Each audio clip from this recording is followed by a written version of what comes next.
Hello everyone, welcome to Codehunters, a team of full stack developers and security analysts. So இன்றைக்கி வீடியோவில் Google க்ரோமோட developers டூலை பற்றி தான் பார்க்க போகிறோம். ஸோ அந்த டெவலப்பர்ஸ் டூல் வந்துட்டு எதை நான் மீன் பண்ணுறேன் அப்படின்னு பார்த்தீங்கன்னா, கன்சோல் அப்படின்னு சொல்லிட்டு ஒரு விஷயம் இருக்கும் கூகுள் க்ரோமில், நீங்கள் நோட் பண்ணியிருப்பீங்கன்னு நினைக்கிறேன். ஸோ அதை எப்படி யூஸ் பண்ணுறது அப்படின்றத பற்றி தான் பார்க்க போகிறோம். ஸோ இங்கே ஒரு நார்மல் HTML ஃபைல் இருக்குது. So JS for beginners and blah blah blah அப்படின்னு சொல்லிட்டு ஒரு ரேண்டமான டெக்ஸ்ட் இருக்குது. ஸோ இங்கே F12 ப்ரெஸ் பண்ணுங்கள். அப்படி இல்லை அப்படின்னா Ctrl + Shift + I இதை ப்ரெஸ் பண்ணிங்க அப்படின்னா உங்களுக்கு அந்த ஸ்க்ரீனில் ஸ்ப்ளிட் ஆகி ஒரு ஸ்க்ரீன் ஒன்று ஓப்பன் ஆகும். ஸோ அதில் வந்துட்டு செவரல் டேப்ஸ் இருக்கும். ஸோ ஃபஸ்ட் டேப் வந்துட்டு எலமெண்ட்ஸ் அப்படின்ட்டு இருக்கும். ஸோ அதுக்குள்ளே நீங்கள் HTML நம்ம கோட் பண்ணுற எல்லா கோடுமே இதுக்குள்ளே தான் இருக்கும், சரிங்களா? ஸோ இதுதான் வந்துட்டு ரெண்டர் ஆகக்கூடிய HTML ஃபைல்ஸ். ஸோ இந்த பேஜ் ஓப்பன் ஆகிறதுக்கு உள்ளே இருக்கிற கண்டென்ட்டோட ஸ்ட்ரக்சருக்கு இந்த எலமெண்ட்ஸ்குள்ளே இருக்கக்கூடிய HTML அப்படின்ற விஷயம் தான் காரணம். ஸோ இங்கே open link in resource panel அப்படின்னு இருக்குது பார்த்தீங்களா? ஸோ ஸ்கிரிப்டில் வச்சு கொடுத்தீங்க அப்படின்னா நீங்கள் ஒரு ஸ்கிரிப்டை எடுத்துகிட்டு வந்து இதில் ஆட் பண்ணியிருக்கீங்க, இன்க்ளூட் பண்ணியிருக்கீங்க இல்லையா? ஸோ எக்ஸ்டர்னல் JS எடுத்துகிட்டு வந்து இன்க்ளூட் பண்ணியிருக்கோம். ஸோ அந்த JS வந்துட்டு இங்கே காட்டும். ஸோ இதுதான் ரிசோர்ஸ் பேனல். ஸோ இங்கே லாஸ்ட்டாக கன்சோல் பேனல் இருக்குது. ஸோ கன்சோல் அப்படின்னா என்ன?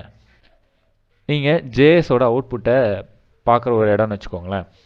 தென் உங்களோட வெப்சைட்டில் இருக்கக்கூடிய JSல ஏதாவது எரர்ஸ் இருந்துச்சு, இல்லை ஏதாவது வார்னிங்ஸ் இருந்துச்சு அப்படின்னா அது இதில் தான் காட்டும். ஸோ நீங்கள் இங்கேயே உங்களோட JSஐ ரன் பண்ணி பார்த்துக்கலாம். ஸோ இங்கே பார்த்தீங்களா, அலர்ட் அப்படின்னு போட்டு அலர்ட் சக்ஸ் அப்படின்னு போட்டேன் அப்படின்னா என்டர் பண்ண உடனே உங்களுக்கு அவுட்புட் வந்துருச்சு. ஸோ நான் இங்கே அலர்ட் சக்ஸ் அப்படின்னு சொல்லி டபுள் கோட் இல்லாமல் போடுறேன். ஸோ அதுக்கான எரர் இங்கே வரும் பாருங்கள். ஸோ இங்கே missing bracket after argument list அப்படின்னு சொல்லியிருக்கு. ஸோ இங்கே என்ன நடக்குது அப்படின்னா ப்ராக்கெட்குள்ளே இருக்கிறத லிஸ்ட்டாக கன்வெர்ட் பண்ணிக்குது. அதனால் அங்கே மிஸ்ஸிங் ப்ராக்கெட் அப்படின்னு காட்டுது.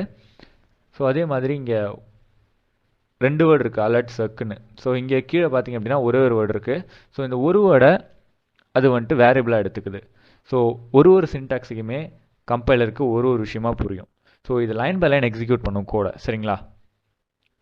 ஸோ இந்த இடத்துல நம்மளுக்கான எரரையுமே அது எடுத்து ஈஸியாக நம்மளுக்கு காட்டிடும். ஸோ அது மட்டும் இல்லாமல் இந்த மாதிரி இப்போது நம்ம பண்ண மாதிரி ஒரு பேசிக்கான அடிஷன், மல்டிப்ளிகேஷன் அந்த மாதிரியான விஷயங்களுமே நம்மளால் இந்த கன்சோலில் பண்ண முடியும். ஸோ இங்கே பார்த்தீங்க அப்படின்னா 3 விஷயங்கள். ஸோ இந்த கிரேட்டர் தென் அண்ட் அண்டர்ஸ்கோர் சிம்பிளை ப்ரெஸ் பண்ணிங்க அப்படின்னா so HTML CSS and JS இந்த 3 விஷயங்களுமே உங்களால் சைடில் பார்க்க முடியும். ஸோ லெஃப்ட்டில் இருக்கக்கூடிய வெப்பேஜோட HTML CSS அண்ட் JS இது எல்லாமே தெரியும். ஸோ இங்கே document.getElementById அப்படின்னு சொல்லி ஒரு ஆட்ரிபியூட் இருக்குது. ஸோ ஒரு காலர் ஃபங்க்ஷன் வச்சுக்கோங்களேன்.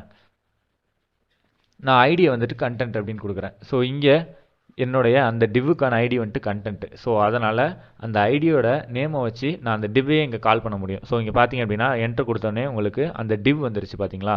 ஸோ அந்த டிவ்வே உங்களோட அவுட்புட்டில் வந்துடும் டேரெக்டாக. ஸோ இதே மாதிரி நீங்கள் get element by class, get element by name அப்படின்னு சொல்லி நிறைய விதமான ஃபங்க்ஷன்ஸ் இருக்குது.